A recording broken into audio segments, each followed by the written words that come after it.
Can you survive in the cold? Hi, welcome to Integrative Preparedness. I'm Steve Smith, and I should start this out by wishing you a happy National Hat Day. I bet many of you didn't know it was National Hat Day. I didn't until I got up today, and it was on one of the news feeds, and I said, well, I never heard of that. I'll read a little bit about that. I don't remember enough to tell you about it, and you probably don't care. But this is the kind of day, and that was the day that I wore my hat anyway. But this is the kind of day that those of us who wear hats instead of caps get to walk around and be thankful that the snow is not going down the back of our neck or getting in our face. Look at this. If this isn't beautiful, I don't know what is. But it can be challenging too. It can be deadly. You know, things get harder in the rain, and things get harder in the cold. And when it's wet and cold, then things really get a little bit tougher, and it brings the real test.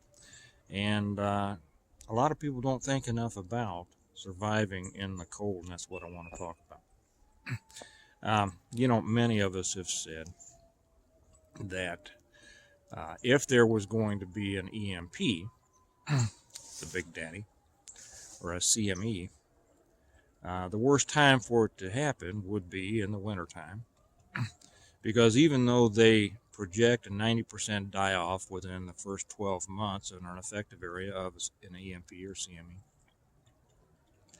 CME, the first few months is the time that gives you the chance to do what you can to kind of ensure your survival through the rest of the time and thereon.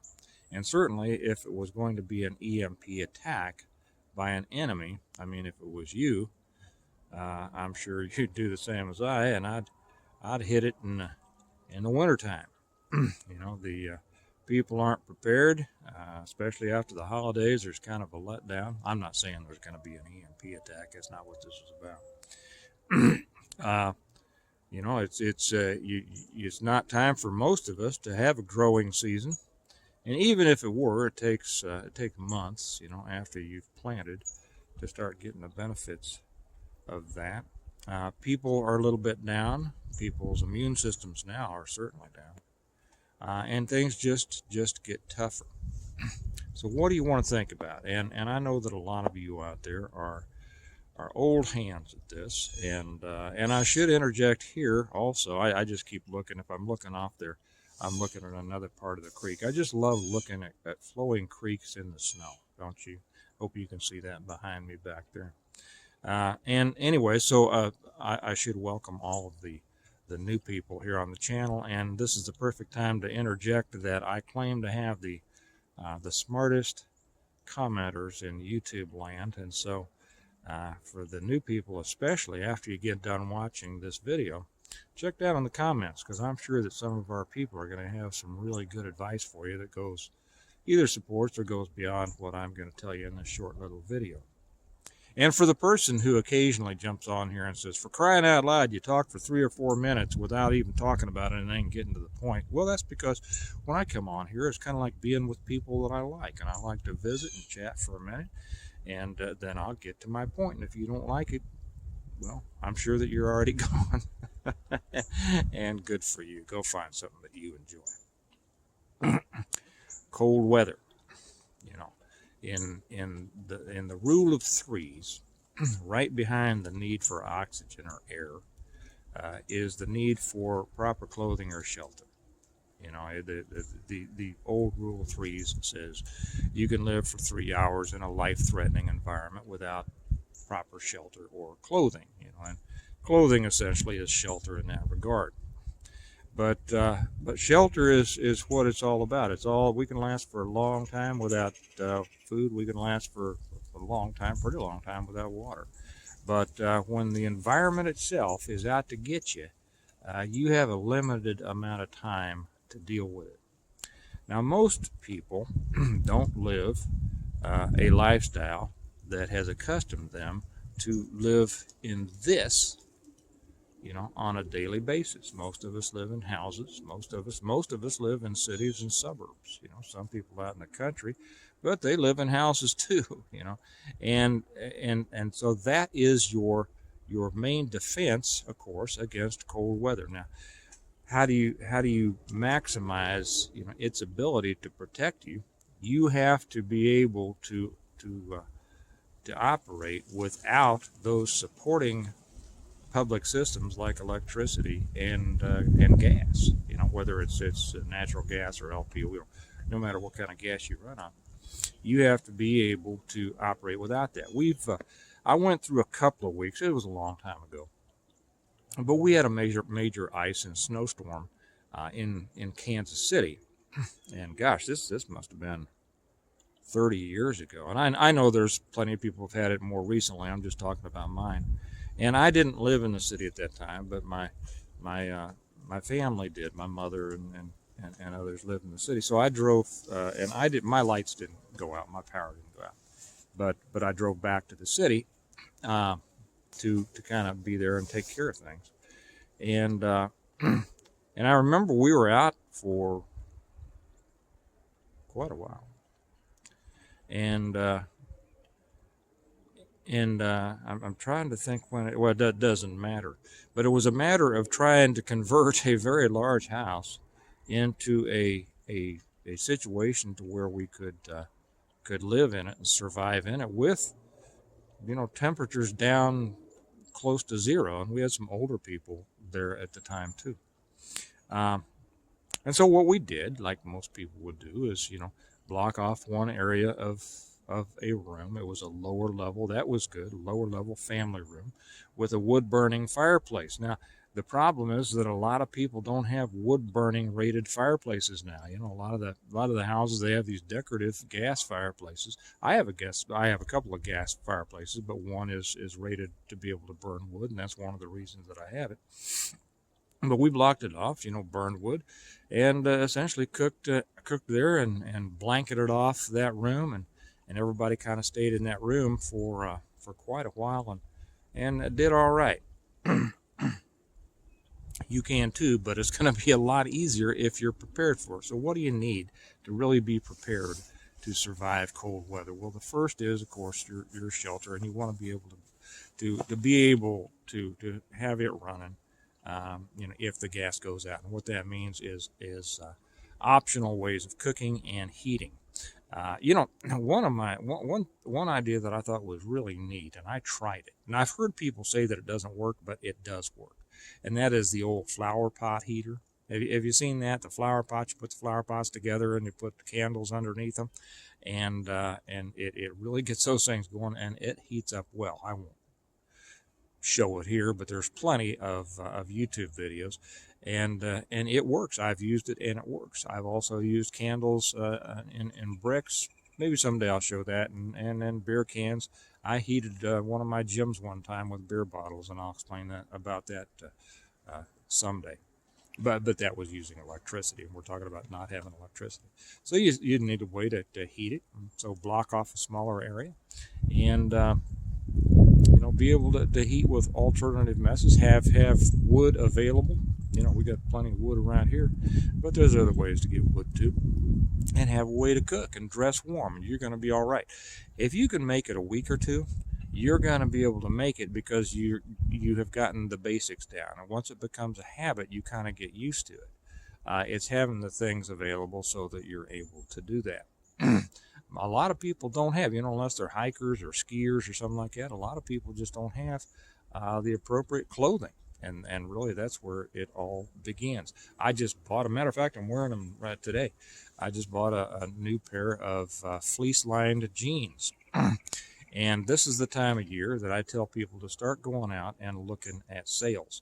When I went out a couple of months ago to get some new flannel-lined jeans at Cabela's and Bass Pro, they didn't have any. They had a few. They didn't have any that fit me, and I was surprised. I was shocked they didn't have any. I think a lot of that has to do with supply chain problems. But I happened to be over at Bass Pro last night looking for something else, and darn if there wasn't shelves after shelves after shelves of both flannel and fleece lined jeans, and they were a good price. I think the last pair I bought of flannel lines was up at Cabela's for probably $49. These were all on sale for $29.99. Um, if you need some, get over and get some. Pick you up a couple of pair, and you might pick yourself up, just for long-term survival needs. Pick up a pair that's slightly smaller in the waist than you wear right now, because if things go really south, you're going to be a little more trim than you are today, living a good life, probably. So this is the time of year that I always start looking for sales. I've said before that I bought years ago. I was over at Academy, and they had all of their thermals, their base layers, on sale for I think $1.99. And those things are regularly, I don't even know, $19.99 or something like that. And I just bought a bunch. I've been wearing them for 10 years. And I have so many of them that they all still look pretty new. I also bought a bunch for the kids. They had the kids sets of tops and bottoms on sale for 99 cents. Now, I don't see those kind of sales today, but keep your eyes open, because they pop up when you don't expect them. So I bought sizes for all the kids, and graduating up until they're essentially adults. If we need them, we have them. Have plenty of food that's ready to eat. Easy to make, cans of anything. Cans of soup, canned meat, anything that you don't need a lot of preparation to get ready. Have another way to cook if you don't have a wood-burning fireplace.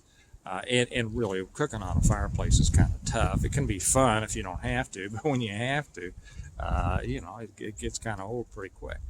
You want an alternative method to cook, and that could be your barbecue grill. It could be a Coleman camp stove or any other kind of camp stove. It could be just simply something you put together out in the garage or the backyard and burn wood on, but you need a grate and you need certain things to be able to do it. Get those things together. What I'd put in your mind, and my suggestion is, use times like this to kind of run yourself a mental drill. If everything went off, do I have everything I need? If you really want to make it a drill, shut off the heat in your house. Shut off the heat and go, okay, what's going on? What do I need? Even going to the bathroom is a little less pleasurable when it's really cold, right? than when you're comfortable. So go through that and say, what do I need? How would I cook? What are we having for dinner? It's not going to be fun, but you can learn a lot from it.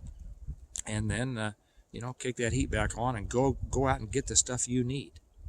So no matter where you're living, some people love being out in this. I do, but I don't live out in this. I live in a nice, comfortable house.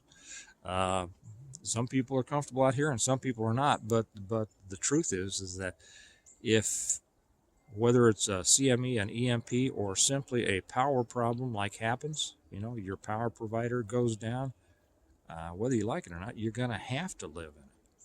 And, the Holiday Inn Express down the road may have no rooms, and you're going to have to deal with it. So use these things. Realize that people live for thousands of years without central heating, without gas stoves and electric stoves and microwaves and coffee makers and things like this. And it can be done, and it can be done well. But it takes a little bit of practice, takes a little bit of getting used to.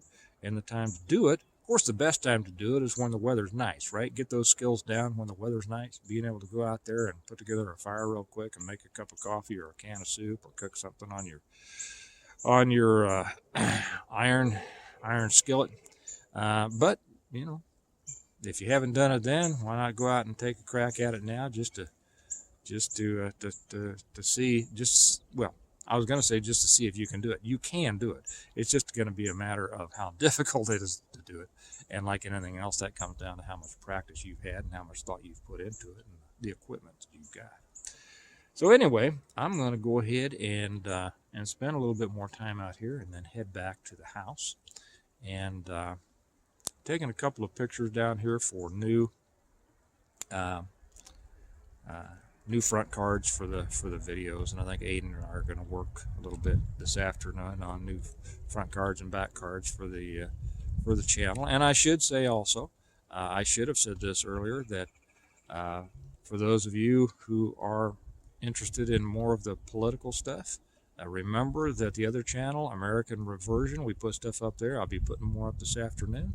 And of course, no day, we don't get to the end of any day without idiotic political news coming our way, and news that we probably need to know about so that we can either do something or try to do something about it, or at least get ready. So I'll let you all go with that. Remember that we prepare well today in order to live well tomorrow. And preparing for everything is what we want to keep in mind. You all have a good day. I'll talk to you later. Bye-bye.